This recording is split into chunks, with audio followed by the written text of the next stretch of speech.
there's more than one way to leave a legacy. For some, it means plaques, monuments, and halls of fame. But for others, legacy comes from a place more simple.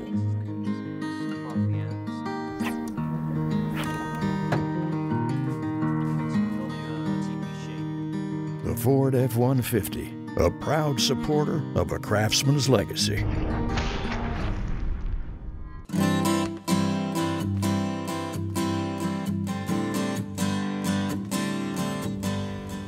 Today I'm in Kentucky visiting Mark Whitley. Mark's a studio furniture maker who has a unique approach to forming wood. Now, I don't know a whole lot about bending wood, so I'm pretty excited to learn from him. Hey, how's it going? Good, I'm Eric Gorges. It's nice to meet you. Come on in. All right. A craftsman battles for perfection, never willing to give in or walk away. I'm Eric Gorges. I build custom motorcycles using skills passed on by countless generations before me. I used to work 9 to 5, chasing money and titles, and it nearly broke me. So I started over. I decided to work with my hands to feed my soul. Please join me on a quest to uncover the skills that built our society. We'll discover what drives the men and women who I call my heroes. We'll learn their craft and maybe even find some inspiration along the way. There's a part of you in everything you create, your legacy, a craftsman's legacy.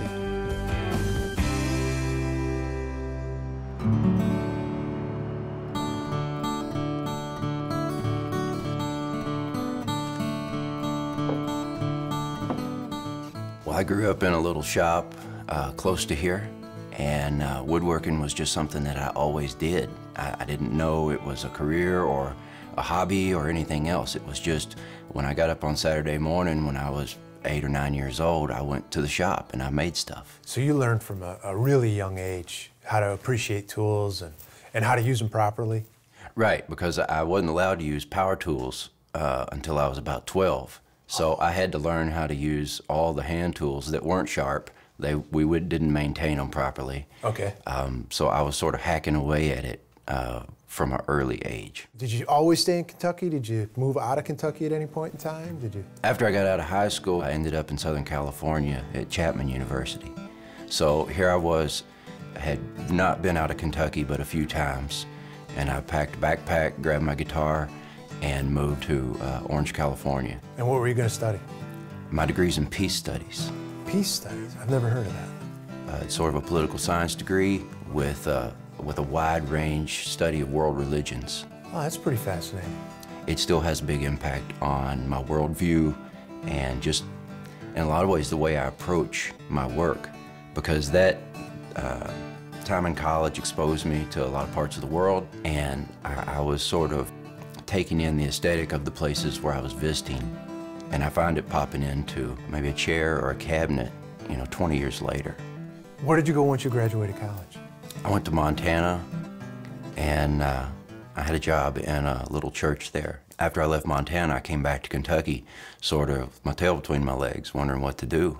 I thought, well, I can make stuff. I went to work in a little factory that built store displays. Mm-hmm. But I was punching that clock, at 6:45 every morning, and that was not the life I wanted.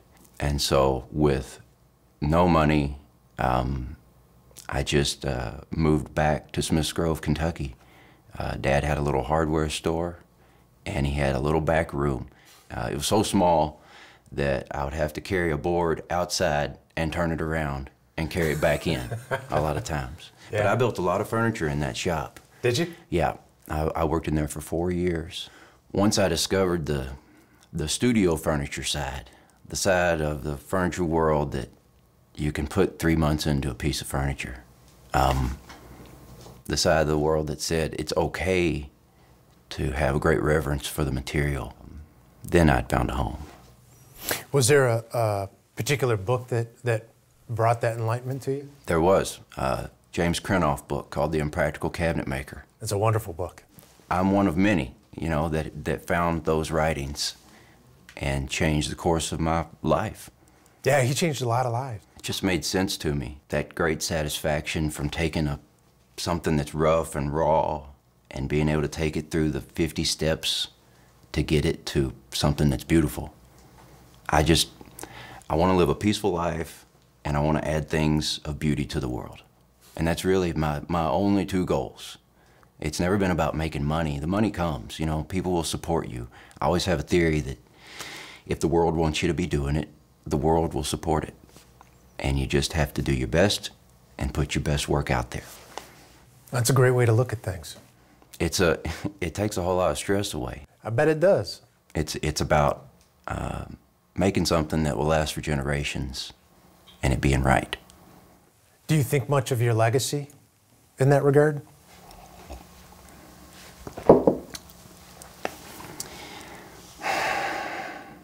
Yeah, I do. I think about every piece that leaves here, and I want it to be as good as I could make it that day.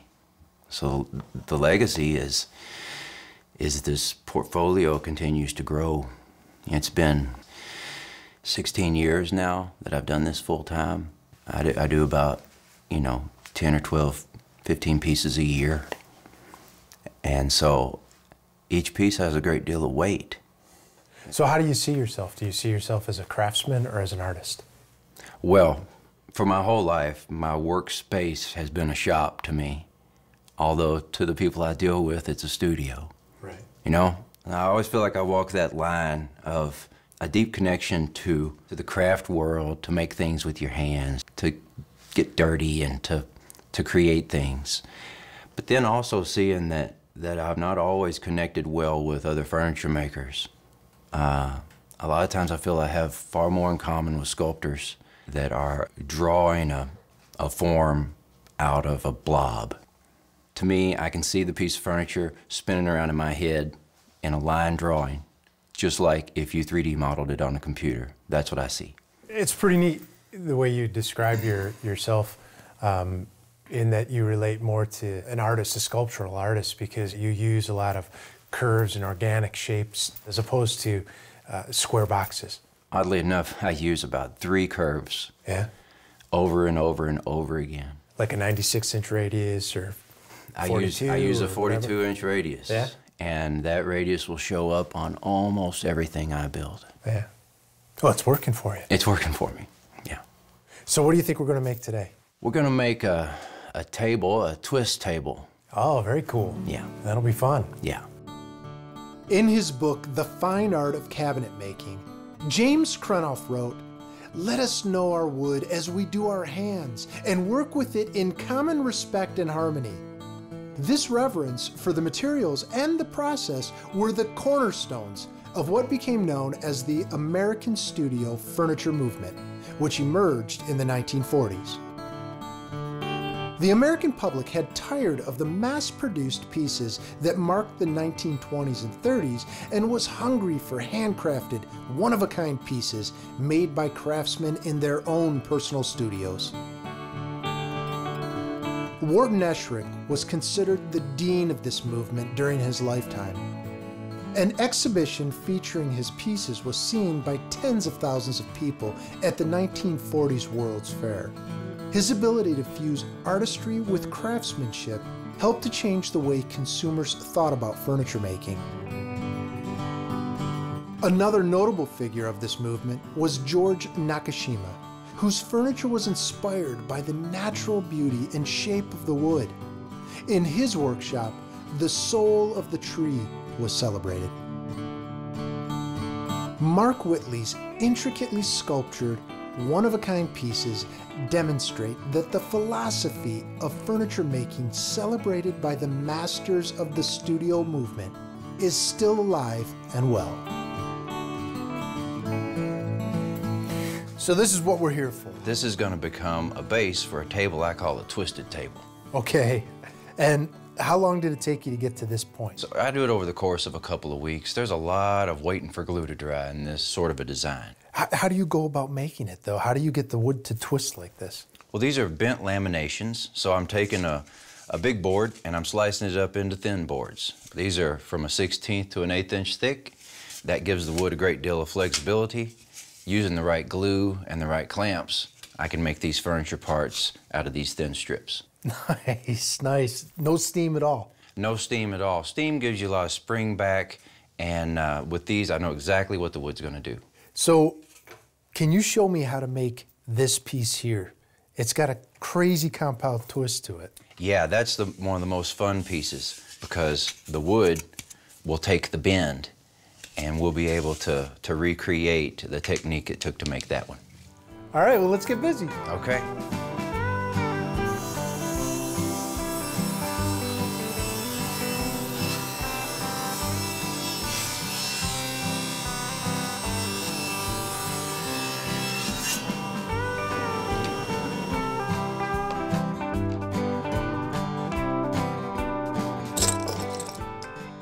I've got a urea formaldehyde glue here, and it is catalyzed with this powder. So we need 2 spoonfuls of this into the glue. That looks like cocoa powder. It looks like a milkshake when you mix it up. So you don't want to drink this. You don't want to drink it. And we've got seven pieces of laminate here. Got 7 pieces of laminate. We've got a foam roller. The foam is perfect for applying the glue because it gives just the right thickness. So a nice flat spoonful.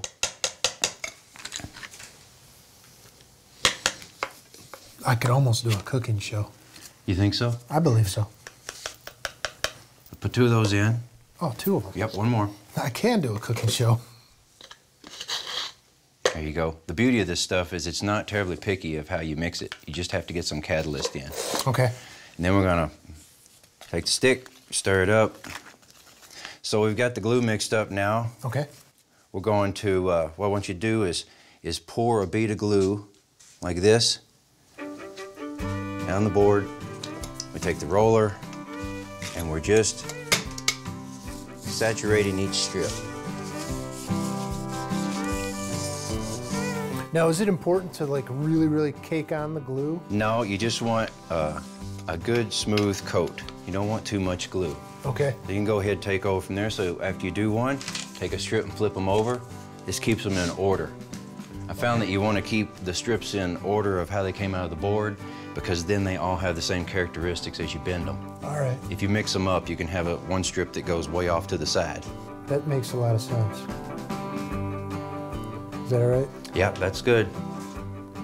All the way down or just about there? About there. Once you get glue in the roller, it gets a lot easier. Okay.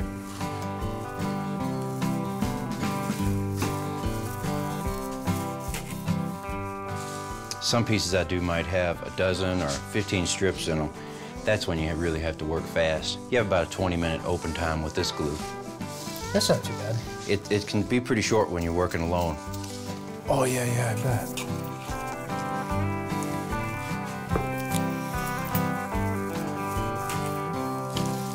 Okay, so that's all the glue. All right. Now, I usually take some masking tape Okay. and get them all stacked nice and neat. Just on one end? Yeah, just one end for this job. Now what we've done is I've laid out where my base point is. So I know that with the tabletop, that it's gonna hit the tabletop here, and what sweeps up to the floor is gonna be about in this position. Okay. So we're gonna clamp one end of these strips in here. So we're gonna crank that down tight. Now this is the fun part. We grab the strips. It takes a bit of nerve too. Oh, look at that. Yeah, go ahead and stick that clamp on. Run it up there. Do you want a block on it? That would be great. Go ahead and crank that down. Pretty snug. Okay, not too tight. We gotta loosen it later. Okay. I'll show you why. So the wood's gonna kind of rest where it wants to be. Okay. Sometimes I have to get another clamp. Sort of keep that in position. And I can drive this end.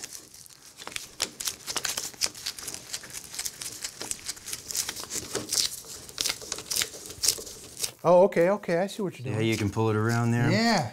Now we'll just let that sit there. Then you're gonna take a clamp, 2 blocks. Uh-huh. We're gonna start right here. And this is the part where you have to work quickly, but don't get in a hurry. Okay.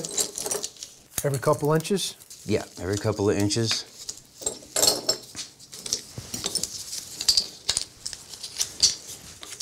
It's got to be sort of hard doing this by yourself.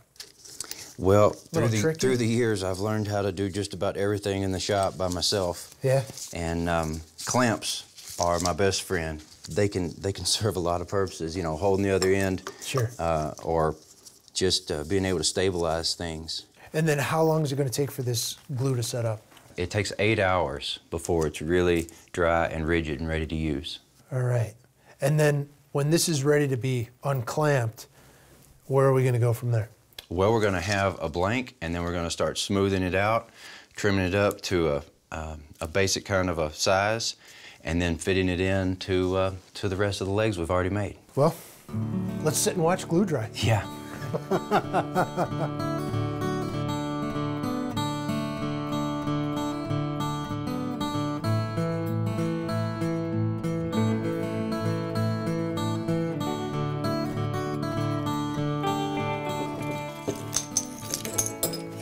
So there's some jagged edges here where the laminate shifted a little bit in the glue up. Yeah, it kind of makes a stair step. So first thing we got to do is get it smooth. You can just use a nice little handheld belt sander. Okay. So we'll go ahead and get this smooth, and then we'll be able to move on to the next step.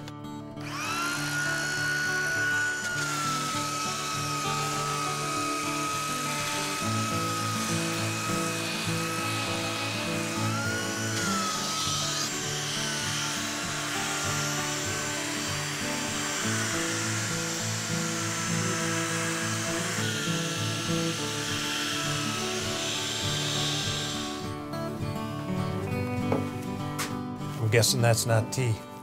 It's not tea, but it's close. Looks like I'm gonna show you how to ebonize a piece of wood. it. Okay. And what does that mean, ebonize? Turn it black. I'm not just kind of black, like jet black. Okay. And permanently. Ebonizing has been used in the decorative world and in treating wood for centuries. It's basically a steel wool pad, a quart of household vinegar, and you put the pad in the jar of vinegar. Don't tighten the top, and let it sit about 3 days, and it completely dissolves into basically an iron oxide solution. Get out of here. Yeah, it's cool. Huh. So it just gobbles up that steel wool pad, and so that's our most efficient iron delivery. Okay. It's like a nail in a barn, makes a black streak. Right. So the other thing that we need to make it work efficiently is tannic acid. Okay. Now that occurs in most every kind of wood, some more than others. Today we're working with cherry, so we need to add a little tannic acid to the surface of the wood. Right. That makes the reaction happen a lot quicker and a lot more vigorously, so it'll really turn it nice and jet black. Oh, fun. So it's real simple. You want to make sure your wood's smooth, and the one thing you don't want any burnished surface. So you want a nice, freshly scraped or sanded surface. Okay. So you take this rag, Yep. put it in here, squeeze it out, and just put a nice coating of the tannic acid solution on there. On the whole thing. On the whole thing.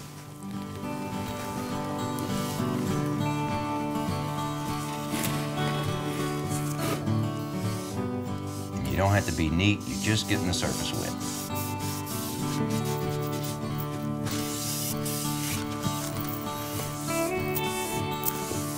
What would it look like if we just let this dry out? It would look like cherry. Yeah. It wouldn't do anything to the Wouldn't surface. do anything No. to the color of it? Now, you have to have the catalyst of iron to make it change color. Sure. So as soon as you're finished putting that on, I'm gonna get my iron-soaked rag ready. You don't want to let it dry out too much. Okay. Now I'm just gonna start, and it will start changing color real quick. Oh, look at that. As soon as the rag hits the surface, the reaction starts. Wow.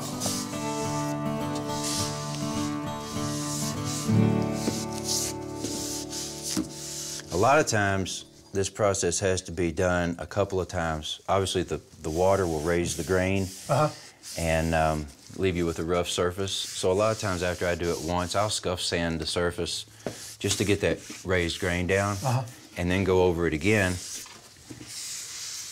And then the second time, you're left with a really nice smooth surface. Now, what we've got to do now is just let that set for a few minutes. Okay. And it'll continue to basically to oxidize and turn black. Wow, that is crazy. And it doesn't stink. No. It doesn't hurt you. It's just it's a good way to turn stuff black. And the other thing is, when you use stains, sometimes you have to worry about the light fastness. You know, is it gonna bleach out in a few years? Sure. Well, with this stuff, you have a lot more assurance that that's just not gonna happen. It's pretty cool how fast it's working. It'll take about 15 minutes until the surface dries. Yeah. And then it'll turn almost a blue-black color.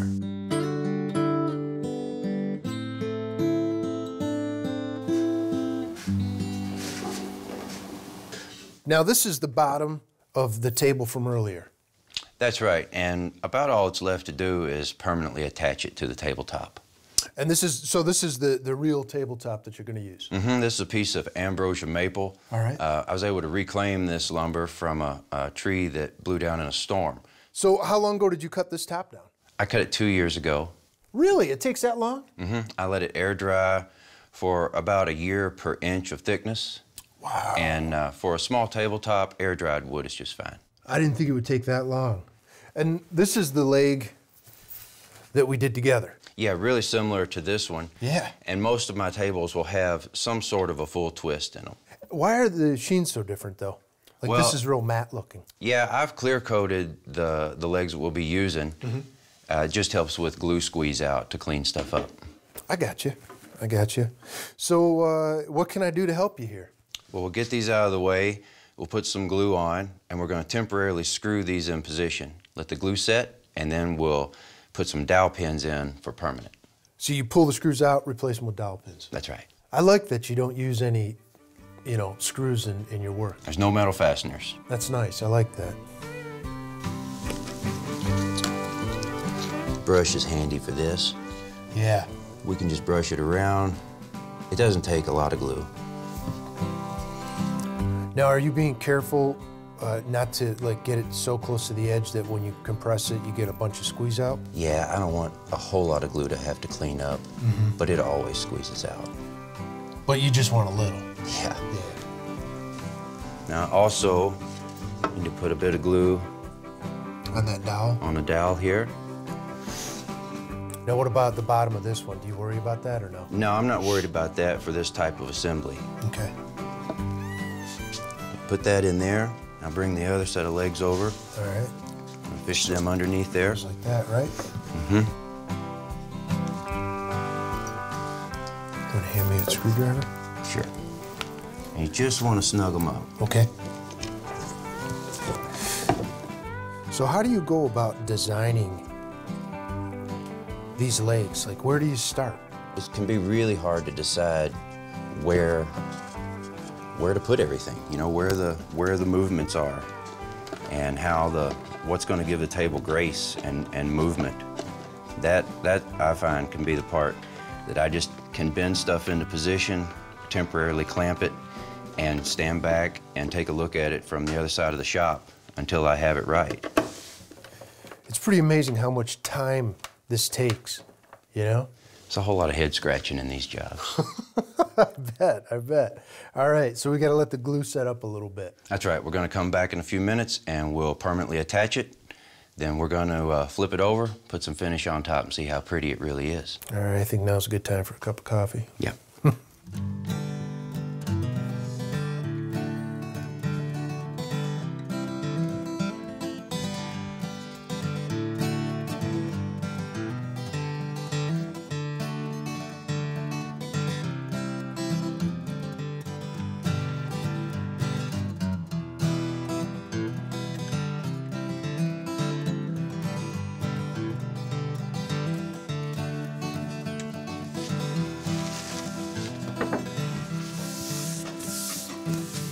Oh, look at that. Yeah, it turned out really well. Man, that is just sweet looking. It looks like iron, doesn't it? It sure does.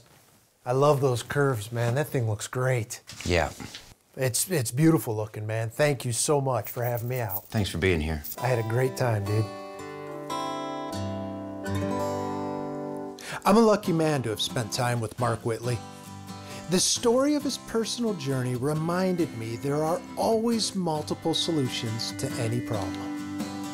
I've long appreciated the ability to manipulate wood with steam, but I enjoyed the discovery of another option. I hope to use that technique myself one day.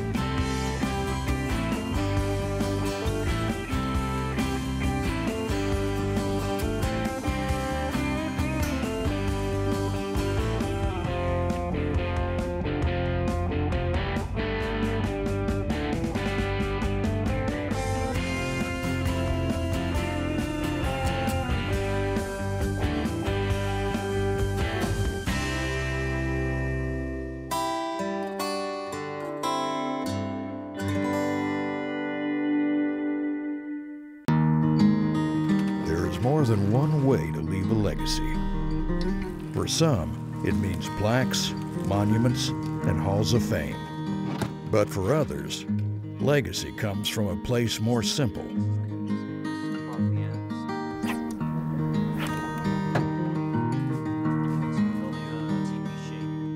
The Ford F-150, a proud supporter of a Craftsman's legacy. To discover more about a Craftsman's legacy and the Craftsman we feature, please visit our website. And you can also follow us on social media through Facebook, Twitter, and Instagram.